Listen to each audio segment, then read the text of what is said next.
Hi guys, welcome back to my channel. Today I'm going to be reviewing the highly anticipated Colourpop No Filter Foundations. If you want to see how it turned out, then keep watching.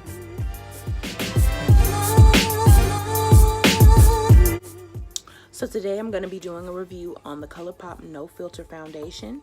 I already love the concealer, so I'm really excited to see how the foundations perform. I ordered the color 175 and 185. I'm not quite sure which one is going to work. I think 185. I'm sure 175 is probably my winter shade, but we're gonna see. So we're just gonna get started. I'm gonna prime my face the same way that I always do. So I'm gonna go in with my Becca Evermatte Poreless Primer.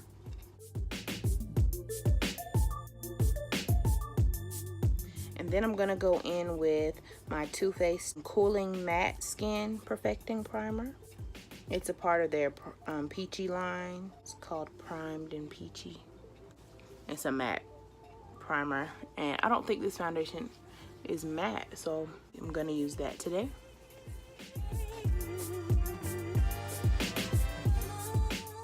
Okay, now so with my face primed and color corrected, I'm gonna try and see which one is gonna be the better match. What I liked about getting the foundation online is that they make it very easy to pick it out. So when you go on there, you can choose whether you're light, medium, dark, or deep dark to find your shade. I had to do two orders because I ordered 175 first, because I did dark skin with golden undertones. You can choose your undertones, whether it's warm or cool undertones. So I did that with the warm golden undertones, and it was 175. So when I got 175 and I swatched it, I felt like it was probably a bit too light. So I ordered 185 that was deep dark with golden undertones, and that's the only shade that they have with golden undertones for deep dark. So we'll see which one works. So I'm gonna swipe 175 first and kind of blend that in a little bit on one side. So this is 175 over here, and we'll put 185 over here. And I'm already liking 185 better, as long as it doesn't oxidize anyway.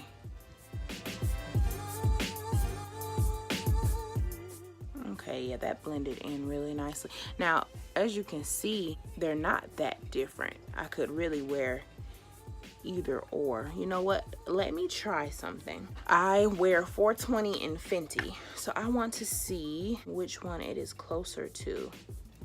So I'm gonna put a little bit of the Fenty on the back of my hand. This is 420, and let's put 185 next to it and see. Like, they're the same. They're the exact same. So with that being said, even though I could do my whole face with 175, you know what? I'm gonna mix the two today and see how that turns out. I'm gonna mix 175 and 185 since I already have a patch of each on each side. And what I did notice, that littlest dab spread really, really far. So what I'm gonna do, I'm gonna do my eyebrows off camera, and then I'll come back and put my foundation on camera. I'll be right back. Okay, so I'm back with my brows done. I used the color 42 in the concealer to clean up under, and then on top I used the foundation 175 to clean it up.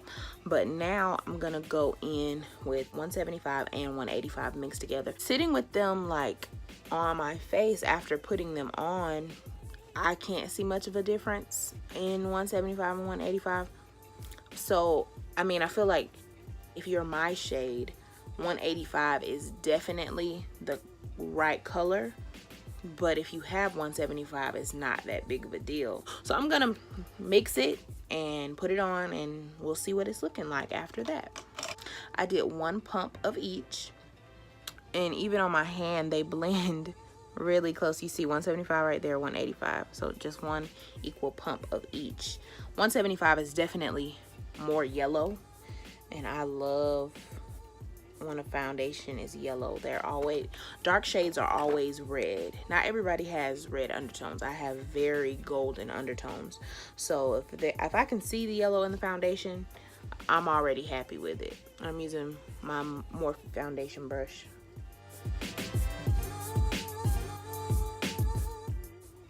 And just off of these 2 pumps, it's covering up my marks really well. I saw some other reviews that said that it wasn't full coverage, that it was medium to full, but I'm really not mad at this at all.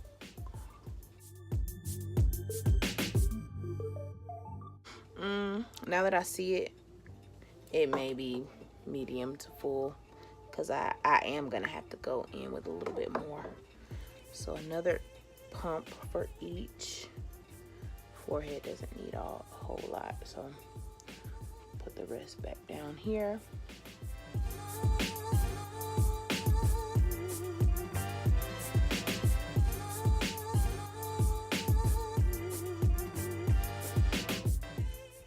Okay, so I used in total 4 pumps to get this look. I'm not mad at the fact of using 4 pumps because I used 2 pumps of each foundation. When I use my Fenty, which is my favorite foundation, I use anywhere between 4 to 6, sometimes even 7 pumps because it's so runny. So 4 pumps is not bad of this, and it's covering my marks really well. So I am impressed so far. It looks very skin-like. I still have shine. You can see the shine in the skin still, so it's not super matte. What I like about Fenty's foundation is that it is matte. So in the summertime, Fenty foundation is pretty much the only thing that I will wear if I have a full day, like a 12-hour day. I'm wearing Fenty foundation because it lasts all day. But I like how natural this looks, even though it's very full coverage. Not natural as in this looks like your skin, but natural as in it's satin and not super duper matte. But I'm going to make it matte, so you know, it's fine. Okay, so since we use the Colourpop foundation, I'm going to use, of course, the Colourpop concealer to see how well that works together. I'm sure it's gonna work really well together. And this is the shade 42. I used to use in the old colors, they have like new numbering for their concealers now, but for the old colors I used deep golden and tan under my eyes. But with this shade I don't have to do that, and I actually kind of like how it blends out a little bit better because I had to layer it, so it would always be probably a little bit too much product for my taste. You really don't need a whole lot as I'm sitting here putting more on. As long as you cover your dark circles, your bags, you're good. Just a little bit. Blend this out, see how this works.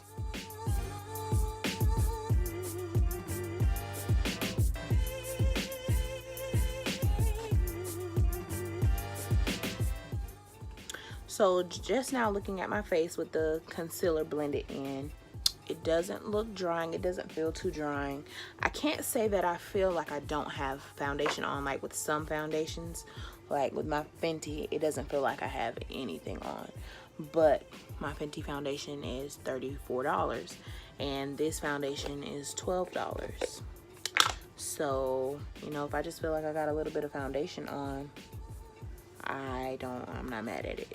That's literally almost a third of the price that you pay with any other high-end foundation. So it looks like it's setting in nicely. I don't feel like it's oxidizing at all, but we'll see. I'm gonna do a full review and come back after I've had it on for a few hours. Okay, so I have my face all powdered. I like how it looks now. It looks really nice and even and smooth. So I'm gonna finish my face off camera and then I'll come back and let you guys know what I think. Okay guys, so I'm back with my face finished with the full look. So this is how everything turned out. I think that the foundation is great. I love it. It's called No Filter Foundation, So I really feel like I don't need a filter at all with this foundation on. It looks really good. I know that earlier I said it felt like I had foundation on, like it was heavy, but now having it on for a bit, I've done my eyeshadow and put everything else on, it doesn't really feel like I have anything heavy on right now. So I do like that. I think that the color options are great. I think it's what, 42 shades. So with all of those shades, I'm sure that there's a shade for everybody. I mean, even given the fact that I could use 175 or 185 because they're so similar in shade, it should be like that, that you can choose from a couple of foundations instead of it being this huge gap in between. So I think they did a great job on that. In the winter time, I'll definitely be using 175, and then as it gets hotter this summer, I may even have to go up to 190. We'll see. 185 and 175 are perfect right now. I love how it looks with the combination. I think that the shade match is perfect. The fact that I got two foundations for $24 versus any of my other high-end foundations that are $30+, it already puts this in a whole nother category by itself. The fact that I feel like it's a great quality foundation for the price. $12. It is less than an ounce. It's like, what's it, 0.8 ounces, 0.85 fluid ounces. So I mean, it's just a little bit less than the average foundation, but a whole lot less in the price. It's pretty much drugstore prices for high-end quality. So I'm very pleased. Right now I feel like this will be one of my go-tos, but the real test is seeing how long this lasts. So I gotta go run some errands. I live in Atlanta. It's hot. We're gonna see how this foundation holds up in a few hours. It is 12:49 in the afternoon. I will be back in a few hours to let you guys know if it held up in the heat or if it didn't quite make the mark. Okay guys, so I am back and it has been 7 hours with me wearing this foundation. I have not blotted one time because I wanted to give you the real, so you can see how it looked after 7 hours. Now, I was supposed to go out and I was gonna be in the sun a little bit, but those plans fell through. So I stayed inside for the most part. I did cook dinner and get a little sweaty, but I will say, for me to not have blotted at all, it doesn't look bad.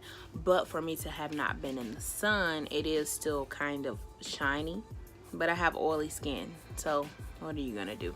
So I'm going to blot and, you know, powder and get it back to how it's supposed to be, and we'll see how it looks after that, if it, you know, blots well and all of that. So I'm gonna go in with my Laura Mercier setting powder. So it's not looking bad with the powder. And then I'm going to take my CoverGirl powder.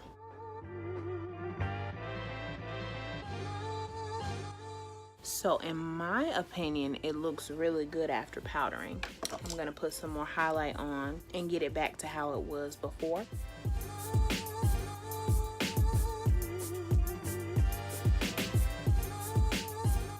So after blotting, I feel like it's back to normal. It looks like it's fresh, like I just did it. So I put some setting powder and then my foundation powder over it, and it looks really good. I don't see any open pores. Ignore this, my allergies won't let me be great.